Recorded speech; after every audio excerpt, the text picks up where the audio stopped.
Chapter 24, Imaginary Hero. Mr. Daniels asks us to write about our favorite fictional character, a person we consider to be a hero, and be ready to tell the class about who it is. It's funny how much trouble Albert has with this. He tells Mr. Daniels that looking up to a character that isn't real is illogical, but Mr. Daniels tells him it'll be good for him, which confuses the heck out of Albert. He mumbles all the way back to his seat. Albert never mumbles. He either talks or he doesn't. Oliver is in his seat listing the names of people of every superhero I've ever heard of: Superman, Captain America, Batman. He looks upset when he turns to Suki nearby. Is Robin a superhero? I mean, his outfit isn't scary at all, and he has no special powers. But Batman doesn't really either. But at least Batman can drive the Batmobile and fly the Batplane. Robin just rides along. I don't think I'd want to just ride along. What do you think? Suki opens her mouth, but no sounds come out. It doesn't matter, because Oliver has moved on. Spider-Man. Maybe I'll write about him.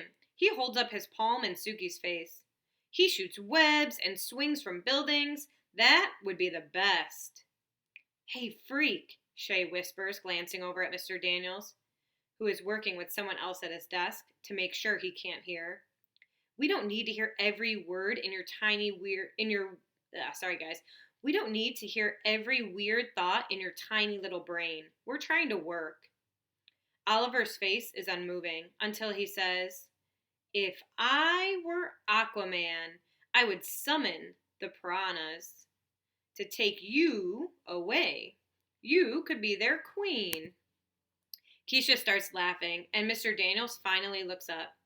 Keisha?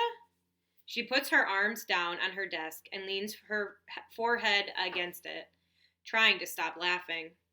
The more she tries, the more Shay glares. With Mr. Daniels watching, most everyone goes back to their work. After a while, Keisha even does.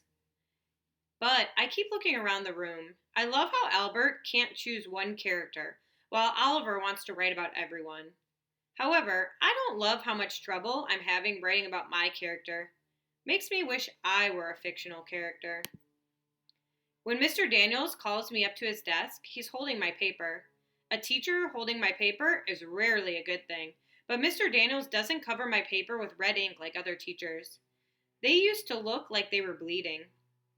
Mr. Daniels has written in green, and he apologizes for not being able to read my writing.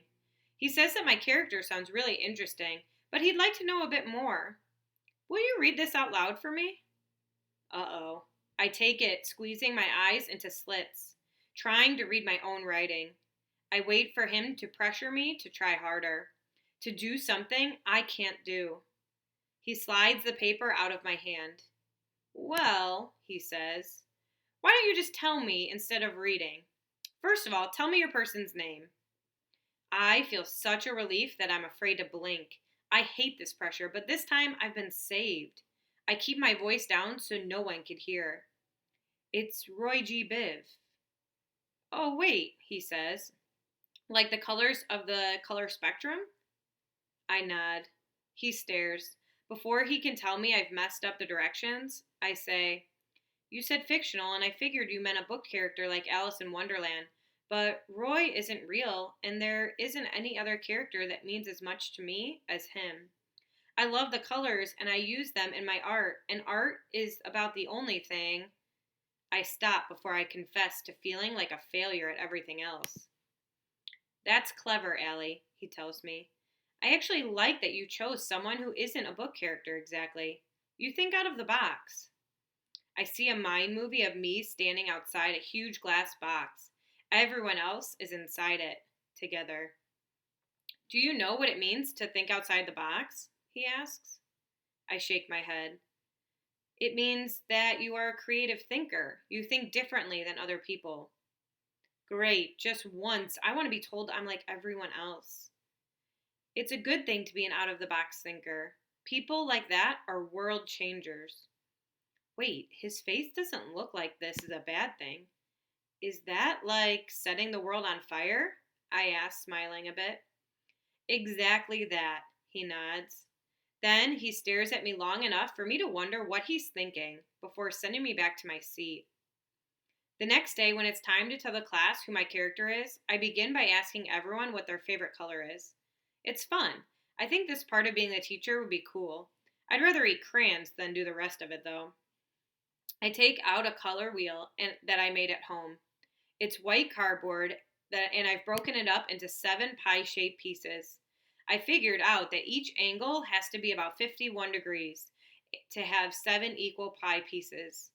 I used Travis's protractor to draw the lines exactly. Then I colored each piece with a different Roy G. Biv color and I made them really dark.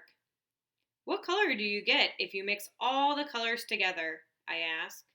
Most kids guess dark colors.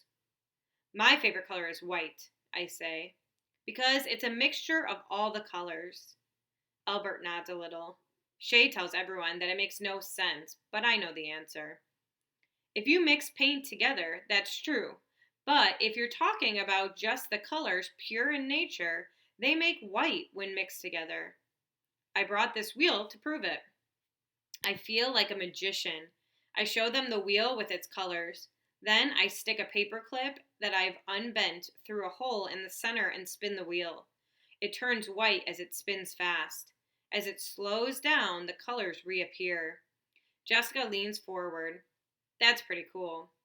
Shay looks at her with squinty eyes until Max agrees. Then she nods and agrees too. Are you going to give that away? Oliver asks. I hesitate. I wasn't going to. I look down at it. But I guess I could. You like that, huh, Oliver? Mr. Daniels asks. I'd give it to my bus driver. She likes things with rainbow colors. Well, that's thoughtful of you, Oliver, Mr. Daniels says. I sit down at my desk, thinking about whether I should give the colored disc to Oliver. Jessica and Shay are talking behind me. Can I have another bracelet? Jessica asks Shay. I don't think so. I can hardly keep up with the people wanting them. Besides, you already have enough. Well, I wouldn't mind another. There's a pause, and I want to turn around, but I'm not supposed to be listening. Listen, Shay says. You have 7 already. I have other orders to fill first. And besides that, you still owe me $3 for the last one. I am not giving you another one until you pay me for what's already on your wrist. Wait. I whip around. I can't help it. You charge your friends for those friendship bracelets? Eavesdrop much? Yes, so what? You want one? Jessica leans forward. Wait, you're going to give her one? No, idiot. I'm not going to give her one. She's going to pay me. But you know what? Allie should pay more. A lot more. She turns to me. $10. I laugh. No thanks. I'd rather wear handcuffs. I can't believe Shay charges her friends for something that's supposed to stand for loyalty and friendship. And I can't believe they paid. You are such a dope, Ellie Nickerson, Shay says. I look over at Keisha and Albert and realize that I have been. I've been lucky all along, but didn't see it.